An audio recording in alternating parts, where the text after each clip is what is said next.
সেই দাঁড়িপাল্লার বিজয় ঠেকানোর জন্য আমাদের অনেক বন্ধুরা এখন পাগল হয়ে গেছে, নাকি বলেন? অস্থির হয়ে গেছে। এখন টাকার খেলা চলতেছে। অবৈধ টাকা, দুর্নীতির বস্তা ভরা টাকা নিয়ে গরিব মানুষকে বিভ্রান্ত করে, লোভ দিয়ে, ভয় দিয়ে, জোর করে তাদেরকে সত্যের পথ থেকে সরাবার চেষ্টা করছে। আমরা বলতে চাই, এই কালো টাকায় মানুষ বিবেক বিক্রি করবে না।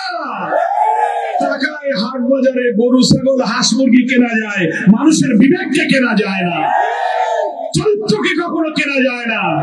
আমি ডুবুরিয়া, ফুলতলা, বটিয়াঘাটা, খুলনার চারিদিকের বিবেকবান মানুষকে বলবো, যারা কালো টাকায় আপনাকে বিরিয়ানির প্যাকেট দেবে, টাকার বান্ডিল দিয়ে দলে টানতে চেষ্টা করবে, বুঝবেন এটা অসৎ উদ্দেশ্য আছে।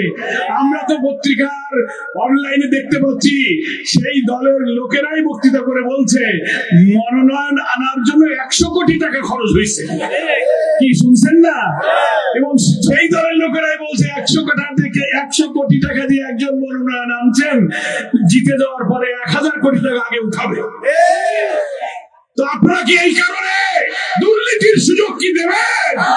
প্রশ্ন আসে না। এই জন্য আমার বন্ধুদের বলি, টাকা পয়সাগুলো এতিমখানা, মসজিদ, মাদ্রাসা দান করে দেন। ভোট কেনার জন্য টাকা খরচ করার দরকার নাই। হিন্দু ভাইরা আমার, খুলনা, ডুবুরিয়া, ফুলতলা, বটিয়াঘাটা, দাকব শহর, দৌলতপুর, খালিশপুর, আরংঘাটা, অসংখ্য হাজার হাজার লক্ষ লক্ষ হিন্দু ভাইরা আমার আছেন।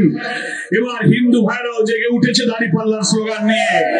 তারা বুঝেছে মানুষের আইন দেখেছি, সৃষ্টিকর্তার আইন, আর চরিত্রবান নেতা আসলেই হিন্দুরা বলছে আমরা সবচেয়ে নিরাপদ থাকবো। কি বলেন?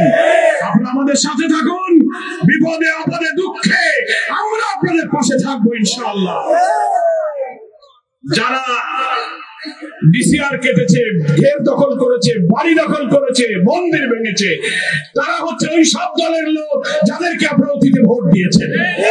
এবার আপনারা দাঁড়িপাল্লায় ভোট দিয়ে দেখুন, সবচেয়ে নিরাপদ শান্তিতে আপনারা বসবাস করতে পারবেন ইনশাআল্লাহ। আমার প্রিয় ভাইরা, প্রশাসনকে আমি নিরপেক্ষ থাকতে বলবো।